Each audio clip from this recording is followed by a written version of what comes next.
We are back, everyone, on Morning Line on this Wednesday. Nick Beres, along with Professor John Weil from over at MTSU. And we can take some phone calls if you want to jump in. Your thoughts, politics. We were touching bases just a moment ago on the Pennsylvania race, which still remains close, but is a real battle between, Democrat and a Republican stronghold, which could, give a hint maybe as to what we're going to see in other races come, the midterms. Also, we can talk about some of the campaign issues, what's happening here in Tennessee. Teachers being armed, all that are going to be issues. Let's take a call from Joe and see what he thinks. Joe, good morning. Good morning, Nick. Hey, Joe. Just a couple of questions for the professor. Sure. What is his take on Trump? I think he's fired 15 to 17 people since he's been in the office. It's more than the last 3 or 4 presidents together have fired. The guy doesn't seem like it. He hires these people, and most of them seem to be fairly intelligent folks. If they don't disagree with him or say something he doesn't like, he just fires them. I think he still thinks he's on that TV show. Yes. Where he can say you're fired.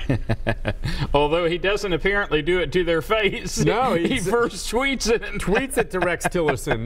I mean, I'm with you, Joe. I wonder, Professor, because I hear what he's saying there, and my concern about any leader, be it Donald Trump or anyone else, is that they surround themselves with nothing but yes men. Right. And I just worry in Donald Trump's case, and maybe I've seen it in other politicians as well, someone who just doesn't agree necessarily. Hey, ultimately it's still going to be the president's call, but it seems like you don't agree, you're out. And the last thing I want is any leader being surrounded by complete yes men without giving him some other things to think about. Sure.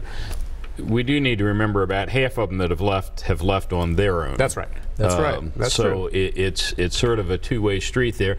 I think part of it, Trump certainly has a lot of experience as a businessman, but, as we've talked about before, he wasn't a military leader. He hasn't held previous political office.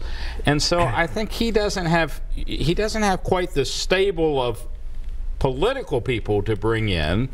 And, Tillerson, it's hard to know what to say about that. I don't think he was a very effective Secretary of State. Some of it had to do with differences in policy with Trump, but quite apart from that, he doesn't seem to have been a terribly effective manager of the State Department. Yeah. So it's hard to know, but here we are, the first time, I believe, in world history that a leader of North Korea is going to meet with a counterpart. Now he's met with Secretary of State, but he's never met, to my knowledge, with a foreign leader before.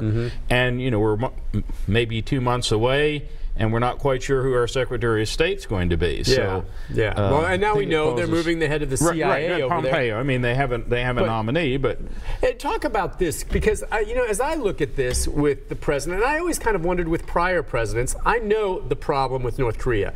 And I know the threat that they can potentially pose. And I always wondered, okay, why doesn't the president, as opposed to an underling, maybe, go sit? And I always heard the answer was, look, to meet with the president, is legitimizing a regime. And we don't want to legitimize, this regime by sending our leader there to talk with him, because what they're doing is so god-awful.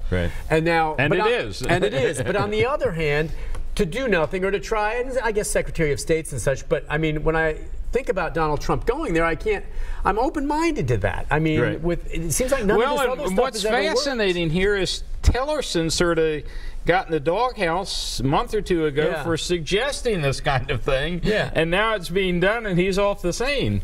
Or will be at the end of the month. Does the president's meeting with the North Korean leader, if it happens, and I think it might, and what does that mean? Does it legitimize North Korea, or hopefully that opens up a dialogue a bit, because I think we've all worried about their nuclear weapons.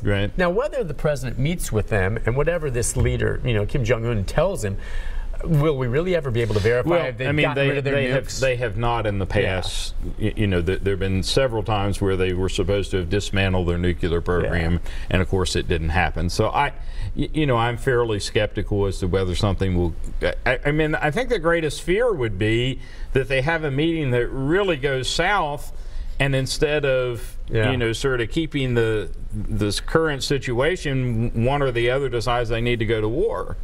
Yeah, but I just would think as ugly as it's gotten with some of the back and forth, Little Rocket Man and all this kind of stuff, face to face, I just can't help but think that, you know, it's got to be better than what we've had. Well, and I don't know. I mean, and because it's really the theater of the absurd. Because short of this president going over there, think about who this North Korean leader has met with that's American. Basketball players. Dennis Rodman. Good Lord, it's Dennis Rodman who's been the one over there, not negotiating. Goes up, but apparently he's a basketball fan. You know, Kim Jong-un's father was a big fan of Michael Jordan. Yes. And but apparently like NBA basketball. But it's like Dennis Rodman. So I'm like, well, gosh, you know, good. I'm open to the idea because whatever's work done in the past by ignoring them and just kind of sending in sanctions. And I'm not saying sanctions aren't a good thing, but hasn't made any developments. I mean, I think why not go talk to him face to face and maybe develop some kind of friendship? Who maybe this Kim Jong-un then maybe goes along with it, and I mean, it seems like maybe the sanctions have been tightened under Trump. Yeah, and you know, with that sort of.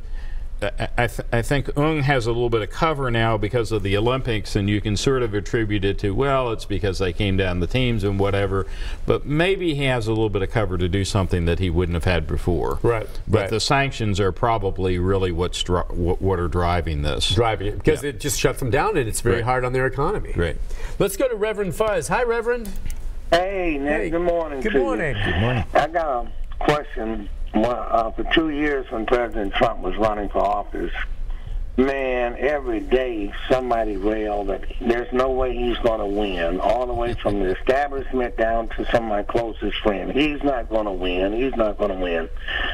And every time they say that, he won. Yeah. Yes, he did. Okay.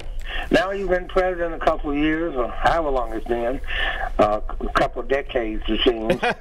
Okay. Now, in Tennessee, if an election was held right now for president, polls are showing that Donald Trump would win Tennessee. In spite of all Nick's railing against him, he would still win Tennessee. I don't know what other states and national, but I'm going to ask you, and everybody keeps saying he's coming out of office before the end of the year. Okay, so unfortunately, I had a dream that President Trump won re-election. Okay. What do you think right now? Do you think that if the election was held, that President Trump would still win an election in spite of all you guys on Fox and wherever? Yeah, well, first of all, I'm not trying to throw him under the bus. I'm bringing up points, and I agree with the Reverend, though, that here in Tennessee, I still think if there was an election today, and we don't know who they would have him up against. We don't know.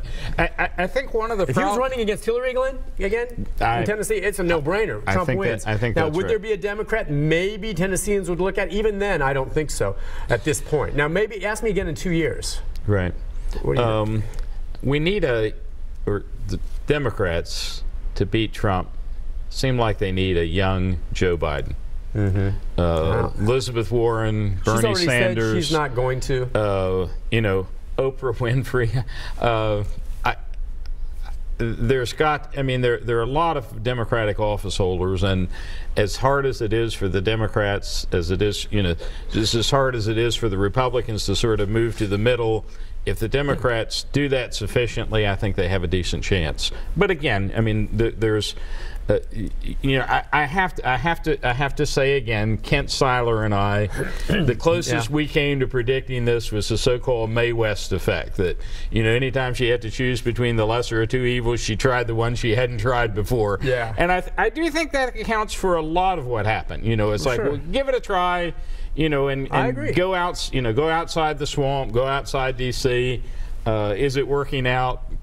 Well, they'll have to decide as we see. But it's interesting, the names you just said, you know, Warren and Oprah and all those, I think it's pretty clear that, and Biden, they're not going to be in the mixed run. It's pretty clear to me that whoever's going to run, you know, against him is someone we don't have on the radar right now. I mean, they may be big in their state, wherever it is, but I agree, it's going to be someone that we don't know yet. I don't know what other names are being thrown out there, but that aren't known nationally. They may be known in California, they may be known in some other states, but we don't know who it is yet. Well, and there is a chance, you know, depending on what happens in Korea and a lot of other places, there is a chance that Trump will be be challenged for the Republican nomination. Oh, okay. I didn't think about that. You know, there are, you see this on, ironically, on the trade issue over all the other things that Trump has done that are sort of outside the box with Republicans. This is one that's, free trade is pretty dear to most Republican hearts. Yeah.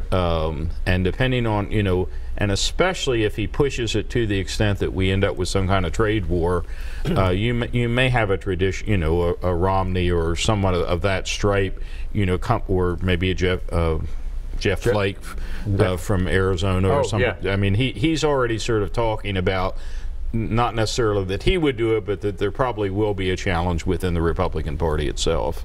Let's take a break on that note. When we come back, more of your phone calls. Lines open 737-7587. What do you think? Politics right after this.